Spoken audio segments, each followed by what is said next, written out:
Olympics to you. The one sit next to you These is... ones? Yes. These are the mascots? Yeah, these are the mascot. Okay. And the one next to you is a clumsy icy panda. It's called Bing Dun Dun. And the other one is for Paralympics. It's called Xue Rong Rong. It's a Chinese traditional lantern. Okay, I look forward to watching. I've Yeah. never been to watch any Winter Olympics. In fact, I've never been to any Olympics, so I look forward. Oh, yes, that's great. I'm from People's Daily, China. So my questions are all about Winter Olympics. So first one is, in 2021, China and Pakistan celebrate 70th years anniversary of establishment of diplomatic ties.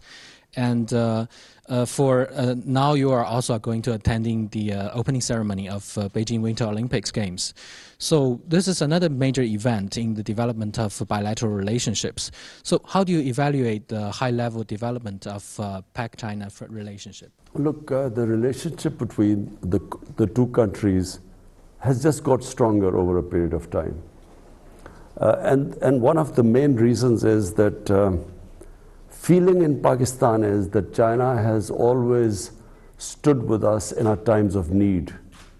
When Pakistan has, over the years, been in a difficult period, China has stood with us, and Pakistan has stood with China. And we are neighbors. I was in school when the Karakoram highway was being built. And that was a collaboration between the Chinese government and the Pakistan army. And it was a very difficult venture because the road was very difficult, there were steep mountainsides. And I remember the number of Chinese who died building the Karakoram highway. So the relationship is very, it's a deep relationship. And so over a period of time, it has actually got even stronger. And CPEC, of course, has also linked us, the two countries. We know that sports always plays an important role in uniting people together. And for this Winter Olympics, it's also a very special time because it is the post-pandemic time. So what expectation do you have when you come to China to attending the opening ceremony of Winter Olympics? What's your expectation of it? Well, firstly, this is the first Olympics, let alone it's a winter one, but it's the first Olympics I will be ever witnessing. So I look forward to that. And of course, you know, I was a sportsman for almost 20 years of my life. I was an international sportsman. People in China don't play cricket. I'm hoping that as our relationship gets stronger, we will also teach Chinese how to play cricket so that, you know, China can also become a great cricketing team. But I look forward because, you know, it's, as a sportsman, it's apart from our relationship, close relationship between the two countries, it'll be very interesting for me to see a competition. Ever since I have been in politics, I've had no chance to watch any sports. Yeah. So what do you think the Winter Olympics means to this post-pandemic era? I think it's a very, you know, pandemic has devastated apart from anything else. It's sporting events all over the world have been affected by the pandemic. So in this context, I think it's a very, for China to have gone through with the Winter Olympics, I think it's very admirable. अस्सलाम वालेकुम जनाब वज़ीर आज़म साहिब, मैं हूँ Xinhua news agency की Urdu service की Joshua. जैसा कि आपको इल्म है कि गिलगित बल्तिस्तान से ताल्लुक़ रखने वाले एथलीट मोहम्मद करीम वो बीजिंग 2022 सरमाई ओलंपिक्स में पाकिस्तान की नुमाइंदगी करेंगे। हम इन मुकाबलों में पाकिस्तानी खिलाड़ी की शिरकत का बहुत खैर मकदम करते हैं। आपका शुमार दुनिया के बेहतरीन खिलाड़ियों में से एक है। मैं पूछना चाहती हूँ कि मुस्तकबिल में आपकी हुकूमत पाकिस्तान और चीन के दरमियान खेलों के ताउन को फ़रोग़ देने में क्या इक़दामात करेगी? देखिए, सबसे पहले तो جو گلگت بلتستان کا علاقہ ہے اور کئی پختونخوا کے بھی علاقے ایسے ہیں کہ وہاں اسکینگ کے لیے، اور اسکینگ مین چیز ہے ونٹر اولمپکس کی، تو اسکینگ کے لیے بہترین جگہ ہیں. لیکن ابھی تک پاکستان میں ہم نے کبھی صحیح معنی میں اسکینگ کے اوپر توجہ نہیں دی. بڑی کم جگہوں کے اوپر اسکینگ ہوتی ہے. تو ہماری کوشش یہ ہے کہ ہم یہ گلگت بلتستان میں خاص طور پہ اسکینگ کو ڈیولپ کریں، اور اس کو جب ڈیولپ کریں گے تو ہماری یہ بھی کوشش ہے، کیونکہ چائنا کے اندر زیادہ آگے نکل گئے ہیں، زیادہ توجہ دی جاتی ہے ونٹر سپورٹس کی طرف، تو ہم سوچ رہے ہیں کہ ان سے پھر کولیبوریشن بھی کریں، کیونکہ دوسری طرف خجراب پاس کی دوسری طرف چائنا ہے اور یہ کنیکشن بھی ان سے ہے. تو ہم اس کے اوپر بھی اب سوچ رہے ہیں کہ پاکستان میں پہلے تو ویسے اسکینگ کے اوپر ہم زیادہ توجہ دیں، اور دوسرا ادھر سے کنیکشن گلگت بلتستان اور چائنا کے اندر، ادھر بھی ہم سپورٹس کے اندر آپس میں زیادہ ملاپ کروائیں، زیادہ کوآرڈینیشن کریں. Thank you, Your Excellency. It's Brody Jiang Chao with Xinhua News Agency. So my question is that you praised China's development model on many occasions. And we know that China has developed a whole process, people's democracy, and committed to a people-centered approach. However, the United States and the Western countries try to impose their democratic model to other countries. So my question is that how do you think of China's whole process, people's democracy? Thank you. The most impressive thing about China, which is accepted by the entire world now, is that the number, almost 700 million people in China have been taken out of poverty in the last 35, 40 years. It's never happened in human history before. And this is what impresses the entire world about China, whether they are in good relationship with China, they are on the other side, they sort of oppose China, but everyone has to accept that this has never happened in human history before. And so if you ask me what impresses me most about China, it is this fact. Because my main objective is somehow to raise people out of poverty in Pakistan. And so, when I went to China, I specifically wanted to know the steps taken for alleviating poverty there. And so the reason why I think that the Chinese model of development is what we want to emulate is because, it was an inclusive growth in China. When China grew, the whole population grew with China. It wasn't, unfortunately, like in a lot of the rest of the world, where the rich get richer and the poor, in fact, get poorer. The gap between the rich and poor gets wider. In fact, in pandemic, we discovered that the poor people got poorer and the super rich got even richer. And so China is a model for all those countries who want to have inclusive growth. سر میرا تعلق FM 98 دوستی channel سے ہے. جیسے کہ ہم جانتے ہیں آپ ہمیشہ کھیلوں اور ورزش کے ذریعے صحت مند طرز زندگی برقرار رکھتے ہیں. اس حوالے سے آپ چینی عوام کو کیا مشورہ دینا چاہیں گے؟ چائنا کے اندر یہ جو ہم نے دیکھا ہے کہ ایک تبدیلی آئی ہے چائنا میں. ایک تو لوگوں کو غربت سے نکالا انہوں نے، لیکن سپورٹس کے اندر چائنا کبھی بھی اتنا آگے نہیں تھا دنیا میں جتنا اب.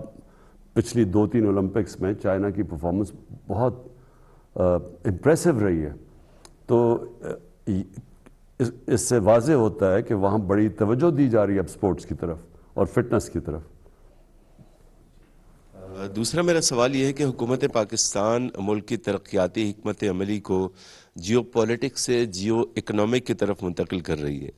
پاکستان کی ترقی کے لیے چین پاکستان اسٹریٹجک اور اقتصادی تعاون سے آپ کی کیا توقعات وابستہ ہیں؟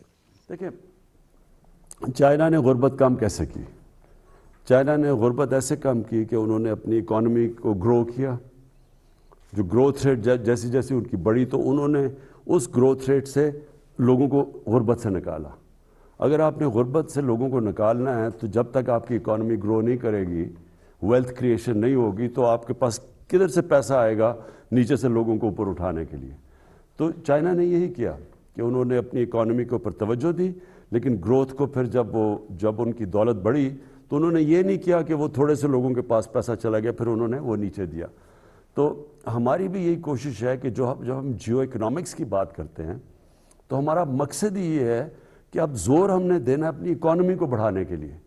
और जैसे जैसे यानी इसका ये नहीं मतलब कि सिक्योरिटी के ऊपर हम तवज्जो नहीं दे रहे, लेकिन हम ख़ास तवज्जो जो हमने बदकिस्मती से पहले नहीं दी अपनी इकोनॉमी के ऊपर तवज्जो, हमारी अब ख़ास कोशिश है इकोनॉमी पे हम जोर लगा रहे हैं ताकि जैसे जैसे मुल्क के अंदर हमारी दौलत में इजाफा होगा हम फिर अपने लोगों को गुर्बत से निकालें।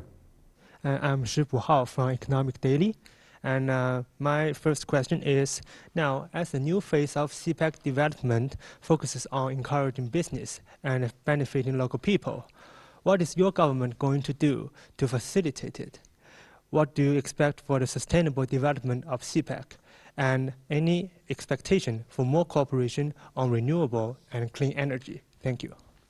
You see, the first phase of CPEC was basically connectivity and power generation. Now the CPEC has moved into the next stages where it's about relocation of industry. We want to develop our industrial zones, our special economic zones. Then we want, especially in agriculture, we want help there to improve our productivity. Because in China, the productivity is much higher in agriculture and livestock yields compared to Pakistan. So we want help there too. And then China has grown these drought-resistant cotton varieties, which we have large tracts of lands in Pakistan where this variety of cotton can be grown. So that's where we're going to get help from China. But also it's in technology, information technology. That's another area where which is basically the future, is the technological revolution in the world is the future. And China has made great strides in that. And so we also want to get help from China in that field. Thank you. And my second question is, now some Western countries keep telling lies on so-called Xinjiang issues. But actually, many Pakistani people, scholars, journalists, including Ambassador to China, His Excellency Moy Haq, has visited Xinjiang for many times. They saw the place with their own eyes and talked a lot about it. Have you heard of them talking about Xinjiang? And what do you think of lies told by those Western countries? There is a lot of criticism about the treatment of Uyghurs by China in the West. But our ambassador went there, Moinul Haq, who's our ambassador in China. We asked him and he went there and he sent us information that this is actually not true on the ground. But what we in Pakistan find it very difficult to swallow is that while they talk about Uyghurs, they do not talk much in the West about Kashmir. Because in Kashmir, the worst violations of human rights are taking place by India. And somehow there is selective silence about human rights in Kashmir, where there's something like 9 million people who are, really basically living in the worst conditions in almost an open prison by these 800,000 Indian troops. So we find it very difficult that while on one side they talk about Xinjiang, but on the other hand there is the silence about Kashmir is deafening for us. And that's these double standards is what we in Pakistan find it difficult. Assalamu alaikum. I'm Chairu from CCTV China Media Group. Now my question is, Afghanistan is now facing a serious humanitarian crisis. Do you think that 20 years occupation and irresponsible withdrawal of troops by the US and Western countries are the main reason for the situation in Afghanistan? And how should the international community cooperate on Afghan issue? Look, Afghanistan has suffered for 40 years.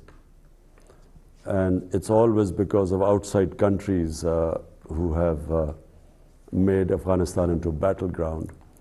And so for 40 years, people of Afghanistan have suffered. And this is now, after 40 years, there's a chance of peace in Afghanistan. Because actually there is no fighting going on in Afghanistan, and this is, after 4 decades. So what should the international community do? The international community right now should understand that people who have suffered for 40 years, and when the foreign forces have left Afghanistan, they cannot just leave Afghanistan without thinking about the aftermath or how the people of Afghanistan are going to survive from here. Because in 1989, when the Soviets left Afghanistan, so did everyone else, and Afghanistan descended into a civil war. And about almost 200,000 Afghans died. There was chaos in Afghanistan. And from that chaos emerged the Taliban. And now, after 20 years, if everyone abandons Afghanistan, the situation, number one, the people of Afghanistan, and I'm talking about almost 40 million people of Afghanistan, they are going to, you could see the worst humanitarian crisis there. But on top of it, if there is chaos in Afghanistan, then it's possible that the same conditions are created which were created 20 years ago when the US invaded Afghanistan. Same thing could happen again if there is chaos. So what should happen is that the international community should just think of the 40 million Afghan human beings there. Whether they like the Taliban government or not should be secondary. The welfare of the people of Afghanistan should be the foremost, and they are facing one of the worst humanitarian crises right now. And they really need help as soon as possible. My next question is, in a few days, the Chinese Lunar New Year will come. What are your wishes for the Chinese Lunar New Year? And what are your expectations for Pakistan-China cooperation in 2022? Well, first of all, let me congratulate the people of China for their Lunar New Chinese Year. So I congratulate everyone. My expectations are that we have a relationship with China which is mutually beneficial for both countries, and we hope that in this relationship, because we are looking to raise Pakistan's economy and the well-being and raising people out of poverty, so we hope that we will, we are already learning from the Chinese experience. But there's one thing I forgot to say, which we want to learn from China, is how they have built their mega cities. You see, China has these huge cities now, and the way they have dealt with the problems that come of having mega cities. And I'm talking about air pollution, I'm talking about,